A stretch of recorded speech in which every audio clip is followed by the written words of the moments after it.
Olá! Esse é o nosso primeiro evento online, completamente diferente dos eventos anteriores. E como é um evento completamente diferente, eu preparei uma apresentação também bem diferente, onde eu vou trazer algumas atualizações sobre a abordagem inicial na pancreatite aguda. A partir do momento que você entende o mecanismo de doença da pancreatite aguda, você vai conseguir entender cada etapa do tratamento. Qualquer que seja a etiologia da pancreatite aguda, o evento final vai ser o desenvolvimento de um processo inflamatório agudo intenso no parênquima pancreática, com liberação de mediadores de inflamação, independente se é uma pancreatite aguda por hipertrigliceridemia, por drogas ou por litíase biliar. Esses mediadores de inflamação vão ser liberados no pâncreas e cair na circulação sistêmica, levando à síndrome da resposta inflamatória sistêmica. Esta síndrome da resposta inflamatória sistêmica é muito parecida com a sepse. A diferença é que na síndrome da resposta inflamatória sistêmica não tem o foco infeccioso. Esse paciente libera esses mediadores de inflamação, então isso vai dar vasodilatação. Se vai dar vasodilatação, vai dar hipotensão e taquicardia. Se dá hipotensão, dá diminuição da pressão de perfusão glomerular renal, levando à insuficiência renal, aumento da creatinina, aumento da ureia. Os mediadores da inflamação aumentam a permeabilidade capilar. E se aumenta a permeabilidade capilar, lá no pulmão vai ter extravasamento de líquido de dentro do vaso para o interstício e para o alvéolo, levando à insuficiência respiratória. Leva também a leucocitose, porque é um processo inflamatório sistêmico, então leva a leucocitose e leva a febre. Então esse paciente parece muito com o paciente séptico, mas não é séptico, é inflamado. Essa é a síndrome da resposta inflamatória sistêmica. Isso é o que acontece nos primeiros dias da pancreatite aguda. O pseudocisto pancreático, a necrose pancreática, a trombose de veia esplênica, essas outras complicações não são assunto dessa aula de hoje. Essa aula de hoje é a abordagem inicial da pancreatite aguda. Entenderam agora o que nós precisamos fazer na abordagem inicial da pancreatite aguda? Precisamos abordar o processo inflamatório, o processo de vasoplegia, que vai levar à hipotensão, que vai levar à insuficiência renal, que vai levar à insuficiência respiratória, que vai levar à febre, à leucocitose, tudo isso é um processo inflamatório. Após fazer o diagnóstico, é muito importante estratificar a gravidade. E para isso existem várias ferramentas que você pode escolher. Você pode pegar o seu celular, jogar no Medscape, utilizar uma calculadora médica e escolher um score de gravidade. Existem vários. O que está mais correlacionado com a mortalidade, o mais testado, o que tem maior especificidade e sensibilidade para avaliar a gravidade na pancreatite aguda é o APACHE 2, em que você pega os dados laboratoriais clínicos do paciente, joga na calculadora e você calcula o APACHE. Um APACHE maior que 8 indica pancreatite grave. Existe um critério que ele é um critério de imagem tomográfico, que é o Baltazar. O Baltazar, ele tem uma desvantagem que ele não pode ser feito no primeiro dia, ele não pode ser feito nas fases iniciais, então não cabe aqui nessa aula de hoje. Eu estou de plantão na UTI e a paciente mais grave do plantão é uma paciente com uma pancreatite. É uma pancreatite crônica, mas uma pancreatite crônica com agudização. Vou mostrar a imagem aqui para vocês. Pancreatite crônica, vocês podem ver aqui, ó, pâncreas todo calcificado, história familiar de pancreatite, essas calcificações grosseiras. Possivelmente isso é uma pancreatite hereditária, um irmão teve pancreatite também.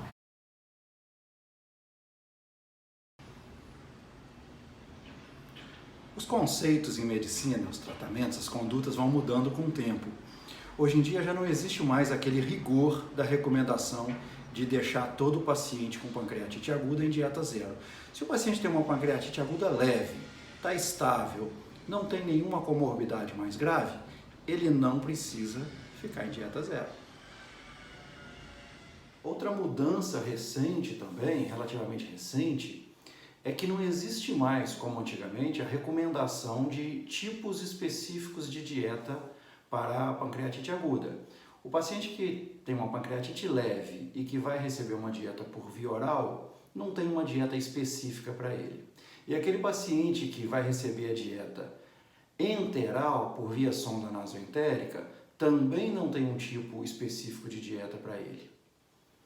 O importante é estabelecer a gravidade da pancreatite para ver se ele vai ficar em dieta zero, se vai liberar a dieta ou se vai fazer o suporte nutricional. E uma vez que você definiu que o seu paciente precisa de suporte nutricional, a nutrição enteral ela é preferida em relação à parenteral, por ter menos risco de infecção, por ter menos risco de mortalidade relacionada à sepse. E a sonda nasoentérica, ela não precisa ser passada pelo endoscopista para colocar após o ângulo de Treitz. Eu já perturbei muitos endoscopistas para passarem a sonda para eu nutrir o paciente com pancreatite aguda, mas as coisas mudam e a gente tem que ter a humildade de entender que aquele nosso conhecimento de um tempo atrás não se aplica mais a hoje. Então, aquelas brigas todas que eu tive com os endoscopistas aí uns anos atrás, eu tenho que pedir desculpas a eles porque eu estava errado. Hoje, a recomendação é que a sonda seja passada realmente sem orientação da endoscopia, precisa fazer a radiografia para checar se ela não entrou nas vias aéreas, como vocês podem observar nessa radiografia aqui. Então precisa fazer o raio-x.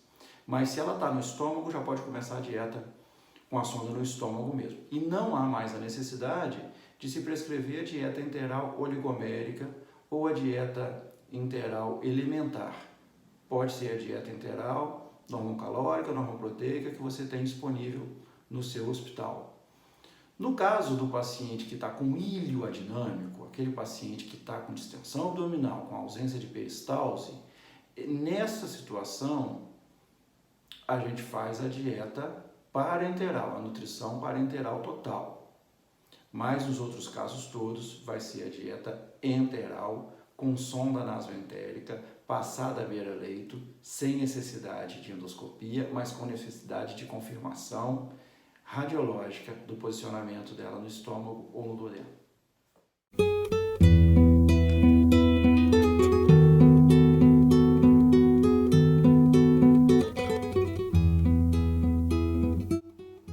Existem duas estratégias para expandir esse paciente.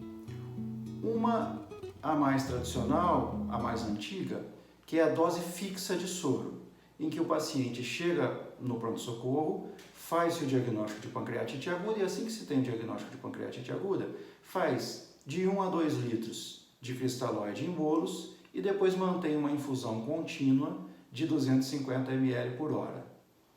Existe uma outra maneira, que é a expansão guiada por metas. Na expansão guiada por metas, não tem uma dose fixa de soro, não tem um volume fixo de soro. Tem algumas metas a serem atingidas. E essas metas são as seguintes: diurese de meio ml por quilo por hora, pressão arterial média maior ou igual a 65 milímetros de mercúrio, queda da ureia sérica em relação à ureia inicial, queda do hematócrito em relação ao hematócrito inicial e queda do lactato em relação ao lactato inicial, se tivesse com lactato inicial elevado. Porque dessa maneira, quando eu expando o paciente e o hematócrito não cai e a ureia não cai, o que isso quer dizer? Quer dizer que esse volume de cristalóide que eu estou dando não está ficando no vaso, está indo para o interstício, está indo para o terceiro espaço. Agora, quando eu infundo o cristalóide e eu tenho uma hemodiluição, uma diminuição da ureia e uma melhor perfusão periférica com consequente melhora do lactato, eu sei que a minha perfusão está sendo efetiva. Então, nessa estratégia de expansão guiada por metas, eu vou aumentando o meu volume de expansão até eu atingir essas metas. E é fácil isso no plantão. Você pode, depois de umas 4 ou 6 horas de expansão, fazer a nova coleta de exames. Por isso que é importante que esse paciente com pancreatite grave seja na UTI, para ter rapidez na execução e no resultado desses exames. Em média, um paciente com pancreatite aguda vai receber entre 4 e 6 litros de cristalóide por dia. Se ele recebe menos de 4 litros por dia, provavelmente sua expansão foi ineficaz. Com mais de 6 litros por dia, aumenta o risco de congestão pulmonar. Estudos comparando essas duas estratégias, não houve evidência de redução de mortalidade de uma em relação à outra. Ambas reduzem a mortalidade, mas não há a comprovação direta de que uma seja melhor que a outra. Mas temos que ficar atento, porque a terapia guiada por metas, ela é mais segura do que a dose fixa em relação à congestão pulmonar. Então, no cardiopata, no idoso, no paciente com maior risco de congestão pulmonar, é mais adequado fazer a terapia guiada por... A analgesia com morfina. Tem uma análise crítica aí, é verdade. Não tem dipirona nos Estados Unidos, não tem dipirona em boa parte dos países da Europa, então eles ficam entre os anti-inflamatórios não esteroidais e os opioides. No Brasil nós temos a dipirona. Eu achei esse trabalho aqui espanhol, que é um trabalho com N muito pequeno, mas que mostra a segurança da dipirona também como analgésico na pancreatite aguda. Então, anti-inflamatório não esteroidal nós não utilizamos, exceto a dipirona, que pode ser utilizado, e para dor mais forte é a morfina.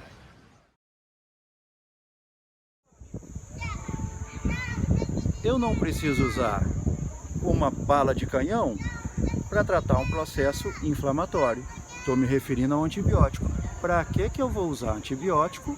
Para tratar um processo que é asséptico, que é não infeccioso. Vamos guardar o nosso tiro de canhão para caso esse paciente, daí 1 ou 2 semanas, tenha uma necrose infectada e precise do antibiótico.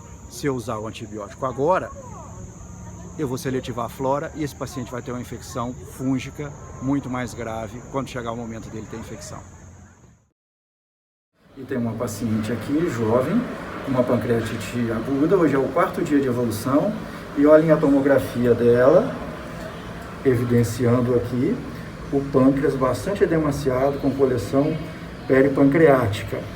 É isso, pancreatite aguda é doença frequente. A tomografia é feita no tempo certo, a tomografia antes de 72 horas pode subestimar a gravidade da doença, essa aqui foi feita no tempo certo.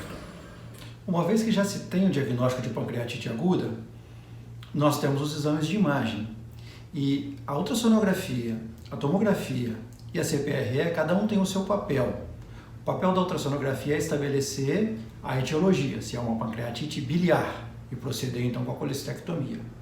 O papel da CPRE é fazer a drenagem da via biliar em caso de colangite aguda. Se não tiver colangite aguda e nenhuma icterícia com evolução grave, não tem indicação da CPRE na pancreatite aguda. O papel da tomografia é estabelecer gravidade, se tem necrose, se tem pseudocisto, se tem coleções peripancreáticas. Logo, a tomografia não é um exame que se faz imediatamente. A tomografia é um exame que se faz após 72 horas. Se puder adiar um pouco mais, ainda melhor. A tomografia precoce não é uma boa prática clínica, porque vai submeter o paciente ao risco do contraste nefrotóxico e, se fizer precocemente, vai ter que repetir depois. Então, a tomografia após 72 horas. Olha por que não precisa passar mais a sonda por endoscopia. Dá para passar às cegas. Vamos acompanhando aqui a sonda, o estômago bastante distendido. A gente segue a sonda já no duodeno, e aqui está a sonda, que a ponta dela é bem posicionada, e o paciente com a pancreatite aguda. E com essa vista, eu encerro a minha aula de pancreatite aguda. Algumas brincadeiras aí no meio, mas com informações científicas bastante úteis para ajudar a condução desses casos que muitas vezes são bastante difíceis. O que não foi abordado aqui, vamos discutir na mesa redonda.